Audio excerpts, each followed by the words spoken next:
Hello and welcome back to the Book Marketing Tips and Author Success Podcast. I'm sorry for laughing. Amy and I were in the green room, but we were just cracking up about something not necessarily related to the show.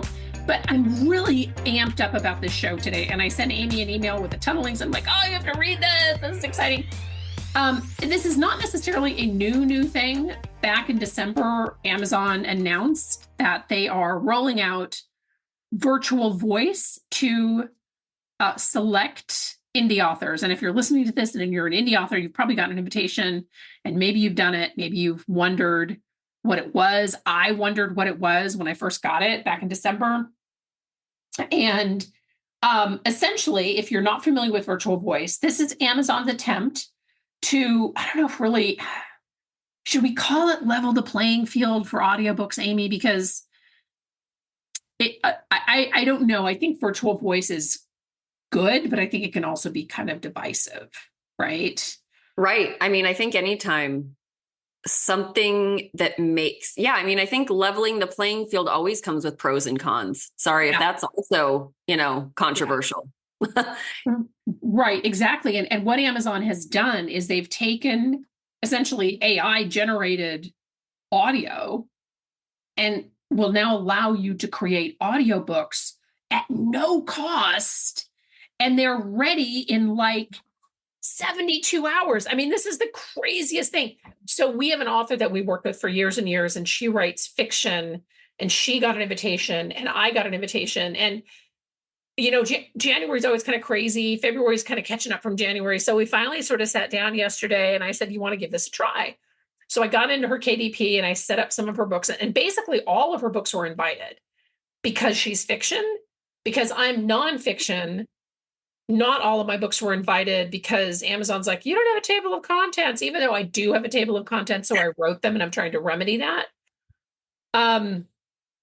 But it's an interesting process. So the process is essentially sign up for virtual voice, and then it lets you pick the voice narration. So you get to pick from, Amy, we just looked at the dashboard. Was it like 5 or 6 different voices, right? Yeah. I mean, I think it was like 8 even. Like I was actually really impressed at the variety. Yeah. So, and you have like a British accent, you have male, you have female, etc. And you listen to it and then you get to pick it. And then you basically give Amazon the go ahead. And in 72 hours, you like, here's your audiobook. Boom, you're done. And audiobooks typically, because I remember this author in particular, she was gifted an audiobook from Amazon. So they gave her narration for one audiobook. And then she purchased narration for a second audiobook, and it was $350 per finished hour. So I think the audiobook ended up costing her $3,000 or $4,000. Right? Yeah. Which is a lot of money. Yeah. Right? So Amy, when I sent this to you, I want to get your just like core thoughts on this, because we both have very strong feelings about this. About all the things. Yeah. And you also listen. I mean, I listen to a ton of audiobooks. You listen to a lot of audio, and you listen to the snippet of the fiction book that we just set up. Mm-hmm. What are your thoughts? I was expecting it to be very robotic. Yes. Very staccato, very, you know what I mean? I was actually really impressed with the quality, especially considering how quickly and easily this can be done. I mean, that really blew my mind. I will say when we were on the back end, and I had nothing to compare it to, so it was interesting once you're on the back end and you have the samples. I will say the samples, you could tell Amazon spent the time to really refine those voice samples, because the way those sounded, the cadence of the voice, the pausing, things like that were really, really exceptional. Almost, like you would get if you were paying somebody to do your audiobook. And that doesn't translate completely to the actual books. When you're producing one, it's very close. But again, when you're comparing the two side by side, there are slight differences, but it's not a lot. It's definitely not a lot, but it was pretty incredible. Well, but the other piece of this, though, too, is, and I agree with you, I was, because if you've ever seen a TikTok video on Instagram or even just an Instagram audio video, that robotic, like I find that robotic voice, that AI generated robotic voice to actually be creepy as hell. I mean, Oh, so I know. Unless it's like a cute dog or something like that. But when people use it to do their own cooking videos, I can't. It's like, I don't want to hear it. yeah, it's so creepy, but this is absolutely not creepy. But here's the thing. So the virtual voice, like I know I get it, like authors like, oh, I can have an audiobook. I'm so excited. In order to have, it's kind of like with anything, right? So in order to have a good audiobook, so the narration, the voice is good, but you have to go into the back end. There's a whole dashboard where you can go into the back end of your KDP dashboard and make adjustments to the voice. You can add pauses. You can correct pronunciation of things. It's a lot of work. So this isn't just one and done, as everything I know a lot of times seems one and done. And in most cases, it's not. This is also not one and done. But I will tell you though, Amy, I think so. There have been a lot of things that have changed the landscape of publishing, right? Mm. Ebooks, KDP, Amazon's Kindle. Let me just back up a little bit. Amazon's Kindle revolutionized the publishing industry. I think this is going to do the same thing. And Yeah. I feel so, but the other side of this too is, and you and I did a podcast on this, narration on an ebook is so important. And a lot of them are doing dual narration, which I don't think is really possible. I mean, I assume Amazon will at some point roll that out and then you'll have to pay for that. And that's how that makes some money. But do you agree? Yeah. Or And I was disagree, going to, or yeah, no, I do think that that's an interesting, it's definitely going to set it apart because and you actually were responsible for this because you made some great audiobook recommendations that had ensemble casts that yeah, just blew my mind. yeah, Like they're so next level when you have multiple voices telling a story. And I mean, honestly, for me personally, just because a lot of the audio content that I listen to is typically more than one person, not always, but a lot of it is. It's multiple hosts, things like that. I mean, it really leveled up the bar for me in terms of the kind of audiobooks I listen to now, because listening to an ensemble cast, I always check these samples before I get an audiobook, because no matter how much I'm excited about the story, if I can't get into the narration, I'm not going to do audio. I'll just read the book, yes, absolutely. I'm not that diehard audio. Like I will read a book if the narration just doesn't vibe with me personally. And I will say ensemble casts kind of like leveled up like 10 notches in terms of what I'm looking for if I'm going to listen to audio content. Yeah. Well, and I think that's absolutely right. And also, I mean, I talked about this on another podcast, but a book that we read in our kind of informal book club called Hidden Pictures, which had a phenomenal single person narration. There's so much merit. I mean, that is such an important element of this. However, I think that what Amazon is doing is realizing that a lot of authors don't have the money. They don't have $4,000 or more. Sure. It's more if you want to do dual narration to throw at an audiobook, not knowing what it's going to do. And they also are capitalizing on the audiobook trend, right? Where, and honestly, I don't know where the virtual voice audiobooks sit with Spotify, but Spotify has really been pushing their audiobooks on their premium members. So Amazon has a lot more competition in the audiobook market than they ever did in the ebook market, frankly.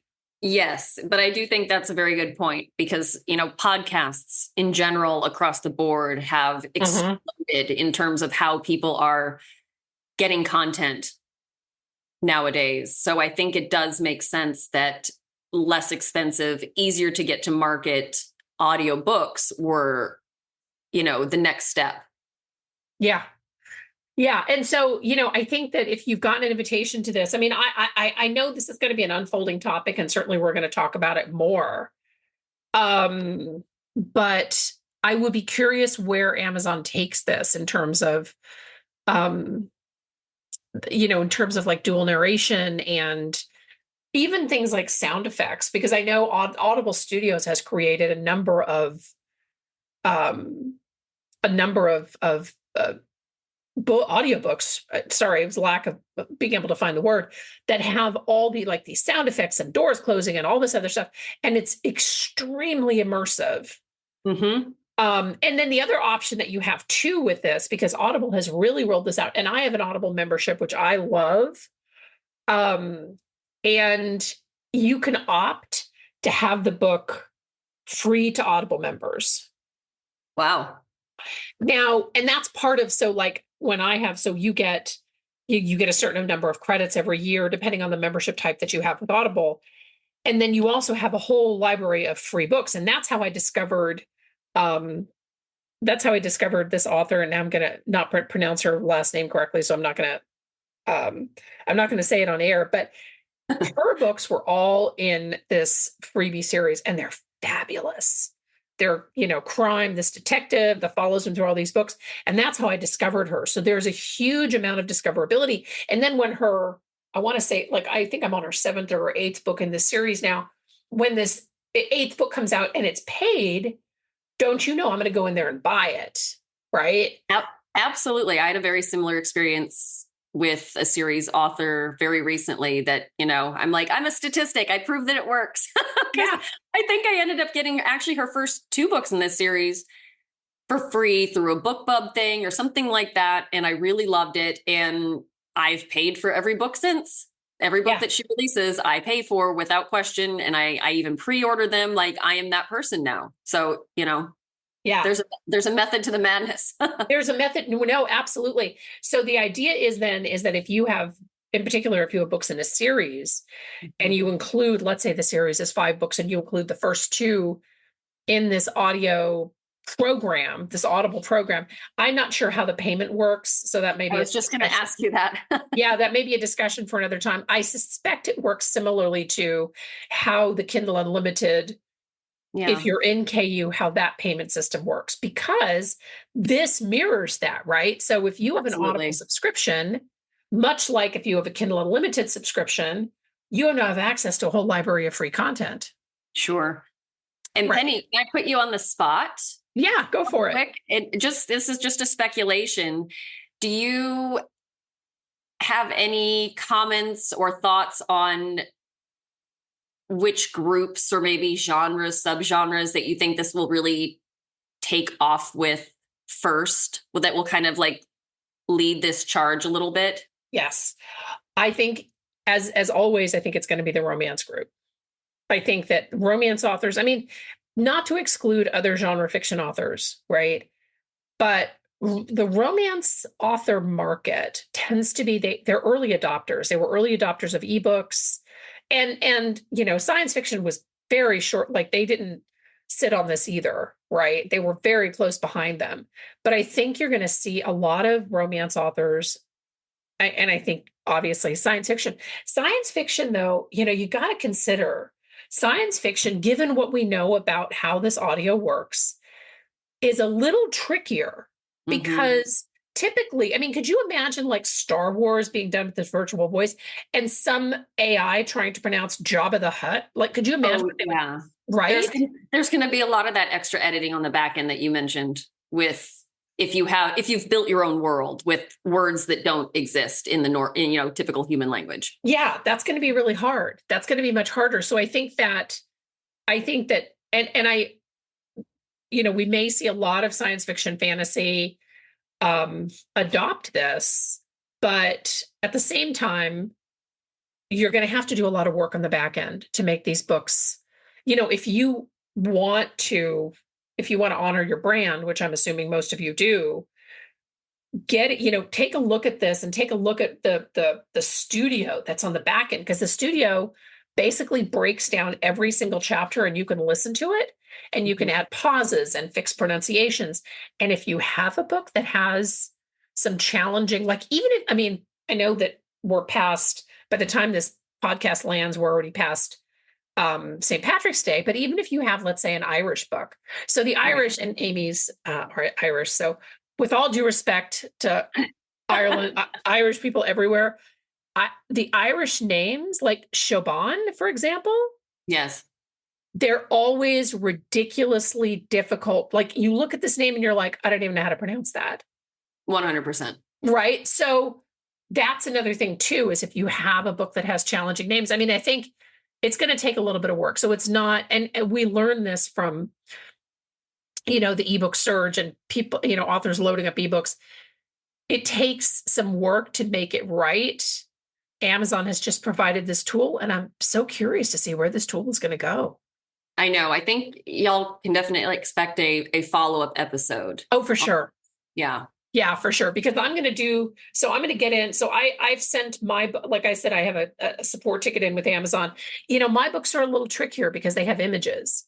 So like, I don't want the narrator to be like trying to this AI narrator trying to describe what's on this image, because, oh my gosh, I mean, that would just be awful. Like, could you imagine? Mm-hmm. But I am going to go through some of these fiction books for this author and kind of take a look at the chapters and see if adding pauses and fixing the pronunciation of some of these words adds to the depth of the book, because otherwise it just sounds a little bit flat.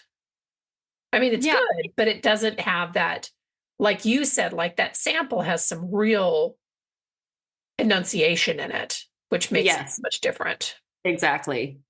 So Amazon Virtual Voice, folks, if y'all listening, if you're indie published, you probably got an invitation. If you didn't check your KDP dashboard, and you'll see where it says, I'm forgetting how it's phrased, turn this book into an audiobook or virtual voice or something like that.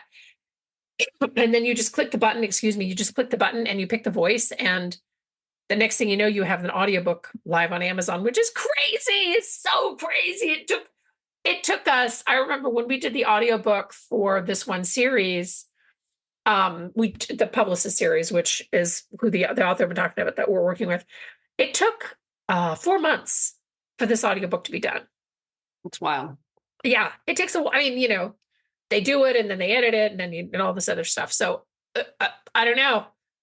It's going to be really interesting to see where this goes. Yeah, and if any of y'all try it, I would love if you send us an email. Just let us know your thoughts, your experience, how it works for your book, because we'll definitely, if we hear from you and get some feedback, we'll cover that when we do a follow-up show. We would love to be able to include some of your thoughts as well as authors. So yeah, for sure. Yeah, I would. We definitely want to hear from you if you've used this, if you've tried it, or if you're going to try it or whatever. Let us know your experiences, because as Amy said, we are going to do a follow-up show. Thank you so much for listening. Again, Amazon is the topic of conversation on our podcast. We love show ideas related to Amazon or not, and we love reviews wherever you listen to podcasts. So let us know what you think of the show, and we will see you next time. Bye-bye.